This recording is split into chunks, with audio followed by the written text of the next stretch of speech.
આજનો આ રવિવાર એકદમ ખાસ.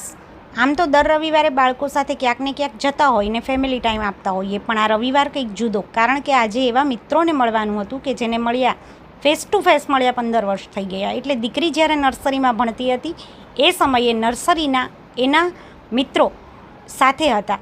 પછી કોઈને કોઈ કારણસર કોઈની સ્કૂલ બદલાઈ તો કોઈના ઘર, અને પછી છૂટા પડ્યા. એ નર્સરીના મિત્રોને એમના થકી એમની મમ્મીઓ એટલે કે અમે મિત્રો બનેલા. એવા મિત્રો જે બહુ જ લાંબા સમય પછી કોન્ટેક્ટમાં હતા, પણ ફોનથી કે ફેસબુકના માધ્યમથી, પણ ફેસ ટુ ફેસ મળવાના હોય એવો આ દિવસ હતો. 15 વર્ષ પછી આવેલો. એટલે એનું એક્સાઇટમેન્ટ દીકરીને પણ એટલું હતું અને મને પણ. મિત્રોને મળવાનું એક્સાઇટમેન્ટ એટલે અમે પહોંચી ગયા ડેસ્ટિનેશન પર. ત્યાં જઈને મિત્રોને મળ્યા, ખૂબ ગપશપ કરી, હૈયા હળવા કર્યા.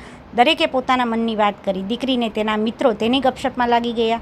આટલા સમય પછી એકબીજાને મળતા હતા એટલે એમનું પણ એક્સાઇટમેન્ટ જુદું જ હતું, અને અમારું પણ.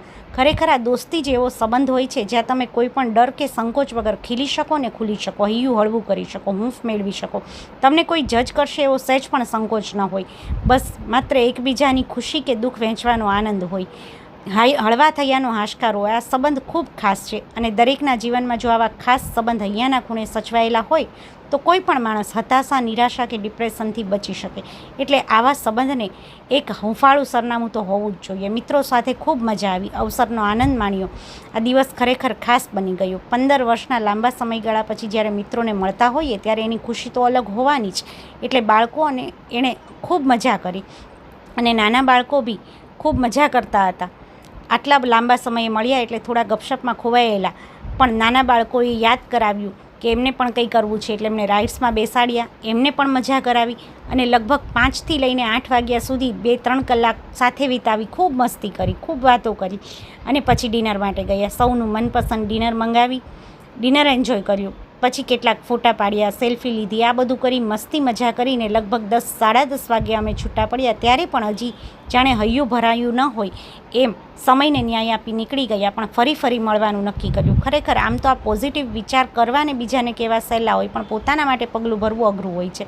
જીવનમાં મારો પણ આ પહેલો અનુભવ. લગ્ન પછી ફેમિલી સિવાય પણ એકલા આ રીતે ફરવા જવાય એવું મેં વિચાર્યું જ નહોતું. એટલે કોઈને પૂછવાનું કે પરમિશન લેવાનું એવું નહોતું, પણ આવો વિચાર જ નહોતો આવ્યો ક્યારેક કે એવું પણ હોઈ શકે. અને આવો વિચાર કર્યો, અને ત્યારે ખરેખર અહેસાસ થયો કે વ્યક્તિએ બધા જ માટે બધું કરવું જોઈએ, પણ પોતાના માટેનો સમય પણ લેવો જોઈએ, પોતાના મિત્રોને મળવું જોઈએ, એકલા પણ આનંદની ક્ષણો જીવતા શીખવી જોઈએ. અને આ પગલું લઈને ખૂબ આનંદ આવ્યો.